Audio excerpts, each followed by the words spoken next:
Pokoknya kalau ada orang tua ribut sama anak, udah pasti 100% anak yang salah. Jadi anak yang harus minta maaf gitu. Jadi kalau dalam kasus kayak gitu, berarti si anak itu tidak akan pernah melihat orang tuanya minta maaf ke dia meskipun orang tuanya yang udah jelas-jelas salah gitu. Nah, maksud aku ini agak bertentangan nih sama yang diajarin di yang nomor 1 tadi. Menurut kamu Iya gimana? sih.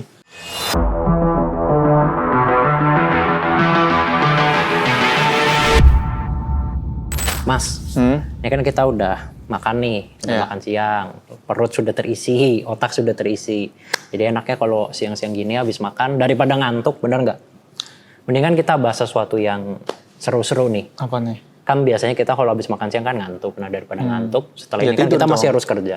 Tidur dong kalau ngantuk. Janganlah, masa ngantuk tidur kan kita bukan robot kan. Kita harus mengisi hidup kita tuh dengan hal-hal yang positif lah. Nah, Contohnya. ini nih untuk mengisi waktu luang kita di jam makan siang yang masih ada sekitar 20-30 menit. Ini kalau aku sih Mas, aku mau ngebahas tentang sesuatu yang berkaitan sama anak nih. Kan kamu sudah punya anak nih, meskipun masih kecil banget ya. Tapi kan kamu kan dari sekarang apalagi kamu jadi bapaknya nih, kamu jadi kepala keluarganya. Iya. Apalagi anak kamu perempuan, berarti kan harus dididik dengan baik dan benar. Nah, aku udah nyiapin nih Mas, ada total 10 tata krama atau 10 etika yang sebisa mungkin tuh kita ajarin ke anak kita sedini mungkin biar dia tuh paham. Jadi jangan sampai dia paham ya, atau bahkan dia nggak paham sama sekali. Jadi tidak menerapkan itu dalam hidupnya dia itu tuh jangan sampai gitu. Jangan sampai sih kayak kemarin tuh. Jangan sampai apa tuh? Yang Apa kemarin? masalah etika. Yang mana ya? Ya itulah, lo tau sendiri lah. Yang apa yang murid menampar gurunya atau apa? Iya, adalah kemarin isu-isu politik gitu loh. Waduh, apa jadi isu Nah ini politik? permasalahan tata krama tuh sebenarnya di setiap keluarga ada loh, Yud. Pasti ada. Iya. Cuma beda-beda aja nerapinnya Iya, kan. di semua adat dan budaya kan ada, Yud. Enggak cuma di Jawa Tengah kan. Kan kebanyakan Jawa Tengah terlalu unggah-ungguhnya tinggi banget, harus sopan santun banget. Betul. Dikit-dikit harus menghormati. Apalagi gitu. sama yang lebih tua gitu kan. Iya, padahal kan di semua lini keluarga juga ada kok, di semua budaya gitu. Tapi kayaknya kalau kita ngebahas soal tata krama sih, kalau kita bahasnya tata krama buat diajarin ke anak. Berarti kan itu kalau bahasa Jawanya mah apa jari orang tuanya kan, terserah orang tuanya kan. Karena misalnya begini contohnya. Orang tuaku sama orang tua kamu misalnya sama-sama keturunannya Jawa. Harusnya secara logika yang diajarin ke anaknya sama dong. Adalah tata krama dari budaya yang bersifatnya kejawaan. Tapi ternyata itu aja bisa beda. Karena kan tergantung di rumah tangga masing-masing, orang tuanya masing-masing ngajarinnya gimana kan. Betul. Kayak misalnya contoh aku pernah punya temen yang dia itu salah satu ilmu atau si tata krama ini yang diajarin sama orang tuanya adalah pokoknya kalau ada 2 orang ribut, pasti yang muda yang salah. Jadi yang muda yang harus minta maaf ke yang lebih tua, apalagi kalau konteksnya adalah adik minta maafnya ke kakak, atau anak minta maafnya ke orang tua. Itu udah pasti begitu. Jadi normalisasi ya? Jadi udah dinormalisasi di keluarganya dia. Iya. Pernah Ada positifnya memang, tapi ada negatifnya juga. Jadi kan memberikan stigma bahwa yang muda yang akan selalu salah, yang tua yang selalu benar. Padahal belum tentu begitu.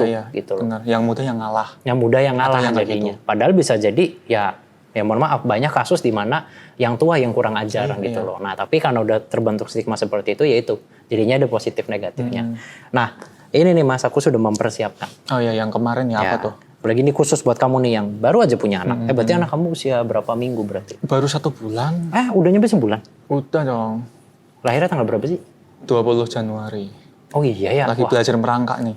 Nggak kerasa juga ya udah sebulan lebih ya. Nah ini nih Mas, nanti ketika anak kamu mungkin udah bisa ngomong, sudah mengerti bagaimana cara berkomunikasi gitu kan, udah bisa kamu kasih nilai-nilai kehidupan. Nah ini nih, yang pertama nih Mas, jadi kita kan punya 10. Nah yang nomor 1, menurut aku ini juga penting.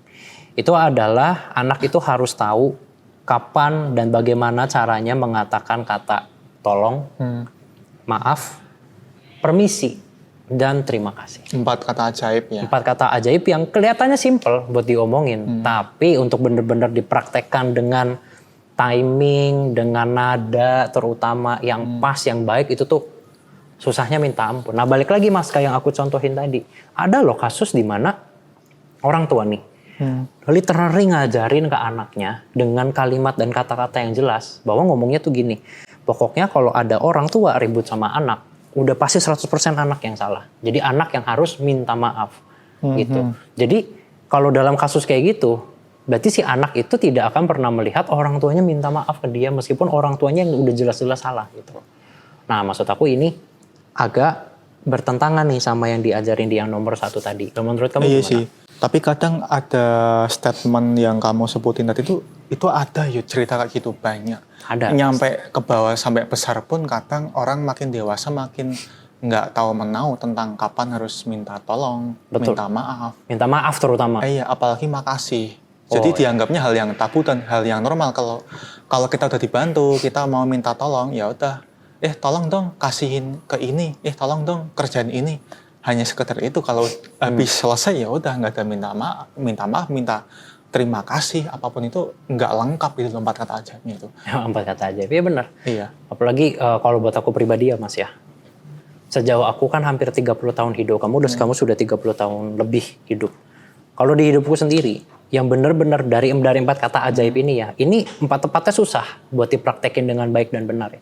Tapi buat aku yang benar-benar paling susah itu tuh kata maaf. Di zaman sekarang, apalagi di Jakarta ya, yang isinya udah rata-rata orang stres semua di sini. Orang tuh susah banget, jarang banget aku temuin orang yang sadar kalau dia tuh udah bikin salah. Kayaknya kita semua pernah ngalamin. Gak usah minta maaf. Dia sadar dia bikin salah aja. Belum tentu. Belum tentu. Jadi dia ngerasanya dia bener. Iya. Padahal udah jelas dia ngerugiin, nyakitin orang lain, nyusahin orang lain. Tapi boro-boro nyampe ke kata maaf gitu. Tapi memang wah, itu aku sering banget kita sih juga nemuin. pernah salah kan. Pasti. Bahkan kita pernah. taunya kita salah tuh diingetin sama orang lain. Pasti. Itu kayaknya hampir deh. Karena kalau kitanya sendiri, kalau secara teori ya kita mana sadar sih kita salah. Kita kan taunya yang penting kita nyenengin hati kita. Boro-boro minta maaf. Salahnya. Sadar aja kagak lu Kita salah nggak tahu, gitu loh. iya. Nah itu maksudnya menurut aku ini ketika aku awal baca ini ya Mas ya. Ini menurut aku langsung ini 4 kata ini, terutama yang kata maaf tadi ya. Itu krusial banget menurut aku tuh. Jangan sampai anak-anak kita tidak tahu nih tentang 4 kata ini, gimana cara menerapkan dan mengungkapkannya dengan baik dan benar. Akhirnya dia nanti ketika dia udah dewasa di lingkungannya dia tidak bisa diterima. Ya, tapi Akhirnya. terlepas dari masa lalu kita, masing-masing orang kan beda-beda ya. Ada yang orang tua nggak pernah ngajarin 4 kata ini, ada. Jadi orang dewasa itu belajarnya ketika udah dewasa. Oh, 4 kata ini tuh Belajar sendiri gitu loh. Iya, basic dari tata krama kehidupan. Tapi ya terlepas dari itu memang mau nggak mau ketika kita udah punya anak, dari bayi semenjak lahir pun kita harus menerapkan itu Yud. Memang. Kayak Betul. misalkan ganti popok pampers nih. Iya. Ya, terus mau mandiin anak kan harus permisi dulu. Misi ya, ayah mau mandiin. Maaf ya, ayah mau cebokin. Itu kan kata-kata mantra yang dari newborn sampai dewasa pasti akan tertanam. Akan nyantol tuh ya. Iya, udah menjadi setuju. tata krama yang positif gitu. Apalagi kan banyak banget kan kata-kata kayak sekolah pertamanya anak tuh di rumah. Betul. Itu penting banget makanya hal-hal begini nih. Betul. Jangan sampai ke sekolah dulu, jangan sampai ke yang lain-lain dulu. Di rumah aja dulu lu diajarin apa sama orang tua lu gitu kan. Kayaknya menjadi krusial banget kalau buat aku sih. Krusial, karena itu mempengaruhi hal kognitif anak berperilaku dan orang itu tuh pola pikirnya akan membentuk seperti apa. Soalnya belum tentu orang yang berkelakuan baik itu memiliki prestasi yang baik juga. Belum tentu loh Yud. Ya, memang tapi udah pasti orang yang memiliki orang itu pasti akan mampu menerima perkembangan moral kayak 4 kata ajaib itu tuh untuk belajar ke depannya jauh lebih baik dibanding orang yang nggak pernah sama sekali gitu. Betul. Berarti ini sebenarnya kalau kita membicarakan soal tata krama, adat gitu kan ya, sopan santun, berarti ini lebih jatuhnya ke soft skill ya. Soft skill. Berarti ini 5 soft skill nih. Menurut aku sekali lagi lebih penting daripada hard skill. Itu tadi yang pertama Mas. Nah yang kedua nih, poin kedua dari 10 tata krama ya. Yang sebisa mungkin kita ajarin ke anak kita sedini mungkin adalah, nah ini juga penting, tidak memotong percakapan orang lain. Ini kelihatannya sederhana. Susah. Wah tapi kalau dipraktekin susahnya minta ampun. Apalagi kalau lagi emosi. Ya kan bener gak? Apalagi kalau dengan emosinya kita yakin kita yang benar. Keras kepala gak sih? Oh itu udah susah. Misalnya kita lagi berantem, kita lagi berdebat nih. Aku menyampaikan opiniku, kamu menyampaikan opini kamu. Yang which is beda. Misalnya contoh gitu. Aku dengan emosiku yang tidak pernah diajarin dan tidak pernah tahu soal tata krama ini. Karena aku yakin aku benar, kamu yang salah. Kamu lagi ngomong menyampaikan poin yang mungkin sebenarnya harusnya benar. Tapi aku langsung potong di tengah. Gak biarin kamu ngomong sampai titik. Jadi baru sampai koma dia potong. Baru sampai koma dia potong. Akhirnya informasi yang harusnya tadinya penting, yang menyeluruh, yang harusnya kalau didengerin semua itu bagus, baik dan benar, akhirnya jadi tidak terserap semuanya. Nah itu tuh sering banget aku temuin tuh. Dan bahkan Yud, mau motong pun nggak ada kata-kata maaf. Biasanya kan orang kan Puntennya maaf. aku potong ya gitu. Iya, Nah, betul. iya. Udah nggak ada kayak gitu, disampaikan dengan emosi. Nah itu. Ditambah packaging personalnya sendiri itu orangnya keras kepala, pingin dominan. Kadang kan orang yang pingin dominan mau nggak mau kan, ya lu harus ngikut pendapatku. Mau bener atau enggak, ini tanggung jawabku. Cuman kan nggak selalu apa yang harus orang lain katakan, kita potong di tengah gitu loh. Iya betul. Kelarin dulu lah itu orang ngomong. Itu orang punya hak ngomong loh. Iya. Itu maksud aku. Mau ngomong sampah kayak mau ngomong yang positif kayak ya udah kita juga berhak menerima itu gitu loh. Nah, karena balik lagi ke yang kamu ngomong Mas, aku sangat-sangat setuju BDW. Jadi kalau misalnya kamu ngomong, yang kamu omongin kan ini salah, ini sampah, jadi lu gak usah ngomong. Lah, yang ngomong itu salah sampah kan itu aja menurut kita. Barangkali menurut jutaan orang lain, siapa tahu yang diomongin justru yang benar, yang kita omongin yang salah. Jadi maksud kita tuh dihilangin lah subjektivitas kalau kita tuh lagi ngobrol sama orang. Hilangin subjektivitas bahwa dia tuh pasti akan selalu salah, kitanya yang akan selalu benar. Kasihlah dia kesempatan ngomong. Mau nanti ujung-ujungnya yang diomongin salah kayak sampah kayak atau apa, minimal kita udah ngasih dulu haknya ke dia untuk bisa mengutarakan pendapatnya. Tapi susah, lah, gitu. Susah banget hal kayak gitu tuh. Pasti susah sih dihindari sih. Emang, apalagi kalau kitanya udah kesel kan. Kesel ya. Ya banyak bacot lu gitu. Bahkan nggak didengerin tuh. Apa? Mungkin nggak didengerin sama sekali bahkan. Nggak usah motong deh, nggak dengerin kadang kalau udah emosi. Atau kadang didengerinnya tuh bukan untuk dimengerti. Iya. Didengerinnya supaya kita bisa balas. Supaya kita bisa counter. Betul. Banyak tuh kan yang kayak gitu. Nah itu jujur selama aku hampir 30 tahun hidup itu sering banget nih kejadian. Orang nih masih miss ini. Nah, terus yang ketiga. Dari 10 poin yang ketiga adalah, nah ini. Apa tuh? Tidak berkata buruk tentang fisik orang lain. Jadi tidak membuli secara fisik. Jatuhnya body shaming atau enggak ya? Mungkin termasuk ya. Jadi kayak misalnya, ini sekali lagi ini stigma ya. Stigma yang udah terbentuk di masyarakat. Rata-rata kan orang yang dibully secara fisik itu adalah yang apa sih? Yang gendut, yang hitam. Iya, macam-macam sih. Yang gitu-gitu kan pokoknya. Jadi macam-macam sih. Sebenarnya aku juga jujur agak sedih sih Mas, karena aku pribadi pernah ngalamin begitu juga.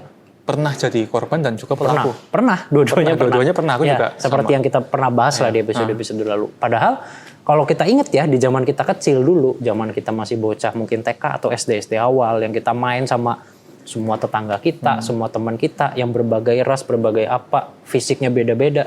Kita nggak pernah ada rasis kan? Ya main aja. Temenan aja gitu loh. Cuman karena stigma dan informasi-informasi salah dan jelek tadi yang udah terbentuk di masyarakat, akhirnya banyak orang yang sekarang di usia dewasanya dia menganggap stigma itu tuh adalah sebuah kebenaran gitu. Bahkan gini Yud, kayak kita main nih sama temen nih, dari pagi sampai sore. Nggak pakai apa-apa nih, kayak nggak pakai sunscreen. Pulang-pulang hitam kan, pasti hitam. Nyampe rumah diomelin sama orang tua atau sama teman-teman tetangga.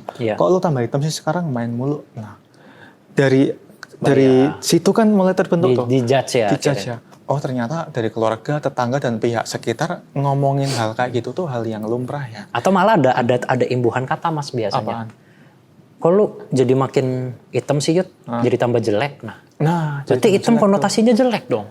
Makanya jangan main sama orang ini. Iya. Tambahin lagi tuh. Iya benar. Jadi ada tambahan lagi belakangnya ya. Iya makanya kalau udah ke bawah sampai gede itu kayak kerjaan ini nggak enak bikin tambah hitam. Kerja di jalan doang, udah gajinya kecil, kerja di jalan doang, tambah hitam. Karena matahari, kurus, jadi makin hitam. Iya jadi benar. kontradiksi hal seperti itu tuh hal-hal yang negatif itu kadang orang secara alami muncul karena ya memang dari keluarganya sendiri udah terbentuk kata-kata statement kayak gitu. Betul. Nah itu mungkin kita secara sadar nggak sadar tuh itu yang udah terbentuk di dalam keluarga kita gitu. Karena sebenarnya gini sih Mas, kalau aku boleh sedikit sharing, aku tuh pernah denger ya ungkapan dari dokter siapa gitu. Itu dia pernah ngomong bahwa sebenarnya ya yang namanya anak itu tuh hampir jadi sekitar kalau nggak salah ya sekitar 70-80% yang akan dia serap di dalam otak dan di dalam alam bawah sadarnya dia. Itu tuh apa yang diajarin orang tuanya tapi bukan yang by lisan. Tapi yang by tindakan langsung. Jadi kalau misalnya orang tua kita ngajarinya sih bener, tapi ketika prakteknya nggak bener, nah prakteknya yang bakal diikutin. Gitu loh. Kayak misalnya contoh, mungkin orang tua kita pernah bilang ngerokok itu jelek. Orang tua kita ngelarang kita ngerokok. Tapi mereka ngerokok. Tapi di depan kita mereka ngerokok. Nah ngerokoknya yang akan diikutin. Tapi nanti kalau orang tua sukanya kan mengcounternya tuh dengan kayak, kok lu ngerokok sih? Iya. Bukannya gue gak pernah ngajarin lu ngerokok ya? Iya. Ya lu memang gak pernah ngajarin gue secara lisan untuk merokok. Tapi lu nyontohin di depan mata gue gitu. Iya, sama halnya kayak itu sih, kayak semisal body shaming. Semacam kita tuh nggak pernah diajarin untuk penerimaan diri kita, Yud. Iya, Kita itu lahir benar, di keluarga yang seperti apa, Iya. fisik seperti apa, dan itu dikonter balik sama keluarga. Iya. Lah orang keluarganya aja kayak gini, lu kok nggak mau terima punya anak kayak gini? Iya benar. Kan kadang nggak gitu kan? Iya benar. Ya gue lahir dengan kulit hitam misalnya, atau kulit coklat, atau kulit putih. Ya itu kan karena lu gitu loh maksudnya gitu Iya, kan. kadang nggak gitu sih. Ya itu. Nah itu kadang lucunya gitu tuh. Apalagi, Yud? Poin yang keempat ini berarti ya. Yang keempat dari 10 poin total adalah ajari anak untuk membuang sampah pada tempatnya. Itu kadang lupa juga sih, Yud. Wah itu sebenarnya mungkin ini kelihatannya kayak hal simple gitu ya. Ya udahlah orang namanya sampah ya dibuangnya pada tempatnya. Ya itu teori doang. Masalahnya sok kita nggak usah jauh-jauh. Sekarang kita tinggal di ibu kota. Notabene mungkin salah satu bahkan mungkin the biggest city di Indonesia. Yang harusnya bisa jadi panutan buat kota-kota lain. Coba lu lihat di jalanan. Masih banyak nggak tuh orang yang bukan naik mobil, bukan naik motor, bukan naik sepeda, bukan jalan kaki, tapi naik mobil. Ini orang nih cukup kaya, cukup punya duit untuk bisa beli mobil di Jakarta. Iya, paham kok. Tapi dia buka kaca, Nyampah. plung, rokok, plung, bekas minum, plung. Itu kan aku ngelihatnya kayak, ini orang, ya mohon maaf ya, mungkin bahasa kasarnya kayak, ini orang cukup kaya untuk beli mobil, tapi dia nggak cukup kaya untuk beli otak gitu loh. Kenapa bisa gitu maksudnya? Bahkan kadang ada fenomena kalau kita lagi motoran atau sepedaan nih, atau mobilan nih. Wah ada tempat sampah nih, buang nggak masuk. Ya udah biarin nih, ya bener. Bener lagi. Ada fenomena kayak gitu kan? Sering. Ya kita nggak sama munafik, kadang kita juga lupa. Kadang kita kan juga masih belajar juga nih. Iya. Lu tahu nggak kayak Bantar Gebang, Ya. tempat pembuangan sampah Tahu. umum? Itu tuh seingatku udah 40 meter, 16 lantai. 40 meter. 40 meter tingginya, seingatku kalau nggak salah ya. Wow. 16 lantai itu mau digimanain lagi, Yud? Kalau dari kitanya juga masih belajar, tapi ya lebih ekstra lah, gitu loh.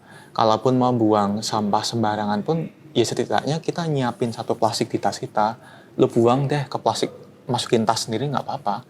Nanti nyampe rumah, buang ke tempat sampah. Nah, apa harus dikasih aturan denda kayak di Singapura mungkin?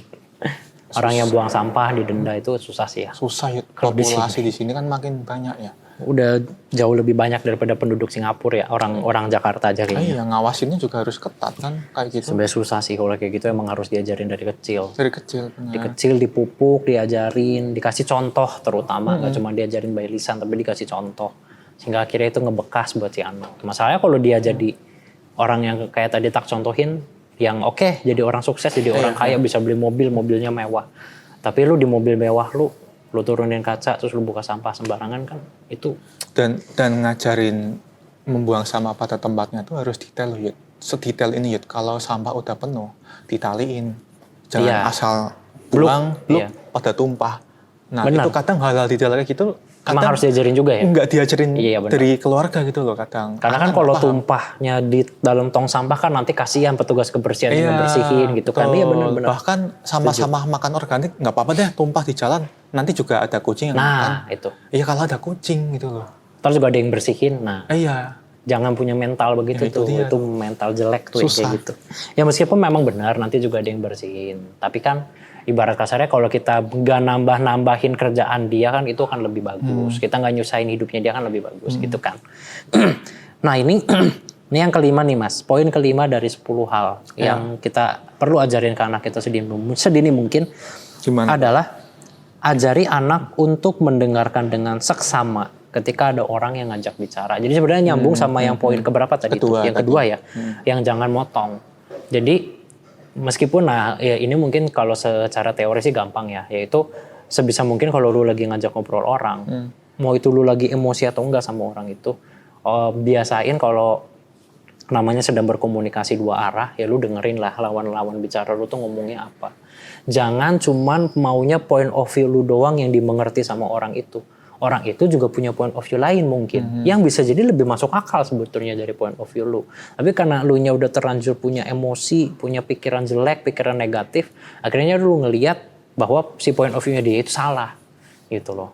Jadi harus diterima dengan kepala dingin gitu. Tapi maksudnya. itu sih Yud, itu kan kemampuan menyimak nggak sih? Menyimak, jatuhnya? benar. Nggak semua orang punya kemampuan menyimak yang jelas. bagus loh Yud. Jelas. Dan itu struktural Yud kalau diseret dari pendidikan dari kecil kita ya.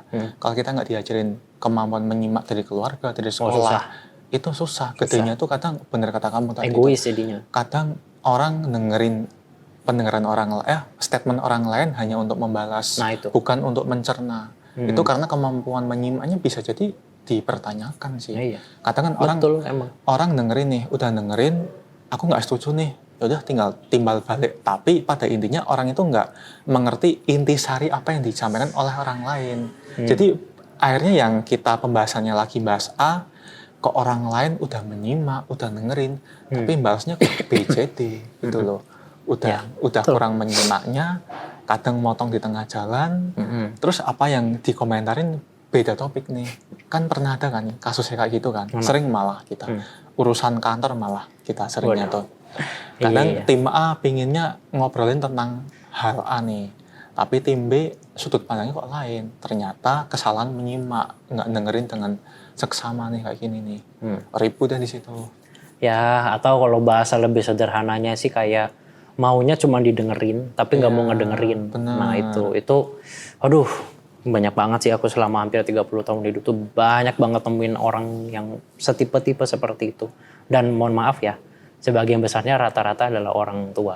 Maksudnya orang yang lebih tua. Yang mereka tuh kalau secara teori itu sering banget dan kamu juga pasti sering ngedenger ini kayak intinya tuh kayak udahlah Bill, gue tuh jauh lebih tua dari lu. Pengalaman. Gue tuh lebih pengalaman dari lu, gue tuh lebih tahu banyak daripada lu. Jadi udahlah lu tuh gak usah sok-sokan ngomongin gue gitu tuh. Nah itu orang-orang seperti itu tuh yang tidak punya tata krama nomor 5 ini. Maksud aku kayak oke, mungkin secara usia lu lebih tua. Mungkin secara pengalaman, secara teori pengalaman lu lebih banyak daripada gue. Tapi pengalaman di bagian apa dulu nih? Contoh simpelnya kayak, oke misalnya itu orang udah umur 50, aku masih 30. Tapi katakanlah dia dari umur 20, dari awal dia usia produktif sampai di umur 50 itu misalnya contoh dia kerjanya di bagian finance. Aku di sales. Ketika aku pengen ngomongin soal sales ke dia, berarti kan otomatis akunya dong yang lebih pengalaman. Kan dia 30 tahun finance. Gua yang udah 5 atau mungkin baru 5-10 tahun udah jadi sales, tapi kan berarti sales gue pengalamannya lebih banyak dong. Berarti ketika gue lagi ngomongin sesuatu yang berbau sales, dia wajib mendengarkan. Karena aku yang lebih berpengalaman. Tapi rata-rata yang tak temuin orang tua atau yang orang yang lebih tua dari kita, itu tuh sedikit banget yang punya skill ini. Yang mau mengakui lah bahwa oh yaudah gue tuh masih kurang ilmunya. Dan dari anak-anak muda ini siapa tahu mereka dengan perkembangan teknologi, dengan adanya sosmed, dengan sekarang ilmu kehidupan tuh udah ada di mana-mana. Lu nonton drakor, lu nonton Netflix di mana-mana tuh semua ilmu berterbaran. Oh yaudah deh siapa tahu ini Nabil, Yuda atau anak-anak muda lain siapa tahu sekarang banyak yang punya ilmu. Yaudah deh gue dengerin gitu. Tapi jatuhnya orang tua yang kurang bijak sih jatuhnya kayak gitu. Iya memang. Bahkan nanti kita bahas di episode ini deh. Boleh. Ada isu di mana aku pernah baca tuh konteksnya tuh perkembangan zaman tuh mempengaruhi tata krama Gen Z. Oh gitu. Bahkan Gen Z tuh sekarang tuh agak berkurang tata kramanya Yud. Kalau misalkan interview nih, mau interview, ya udah to the point langsung tanpa ada salam, terima kasih, dan minta maaf ya kalau gitu memang ada yang kurang tadi interview selama kita mempresentasikan. Ya benar. Isu Gen Z sekarang gitu. Bukan hanya tata krama dari orang tua yang kurang bijak mungkin selama itu pengalamannya, tapi kita sebagai Gen Z juga makin kesini tuh makin berkurang tuh tata kramanya. Itu fakta lihat pernah terjadi di lapangan, nemuin bahkan gitu. Ya jadi nyambung dong ke yang poin satu tadi, ngomong maaf. Kalau emang kita merasa dan kita tuh tahu kita salah. Jangan diem-diem aja, ya minta maaf. Apa sih susahnya minta maaf? Cuman ego yang bikin lu susah minta maaf kan. Jadi ya kalau lu salah ya lu minta maaf. Kalau lu merasa lu perlu pertolongan ya lu minta tolong gitu kan. Jadi nanti kita bahas di episode habis ini. Sudah harus cari nafkah lagi nih. Iyalah, ayo. Ya udah berarti nanti untuk poin ke-6 ya. 6 sampai ke 10-nya kita bahasnya besok-besok kalau ada waktu lagi. Ayo. Oke, yuk Mas.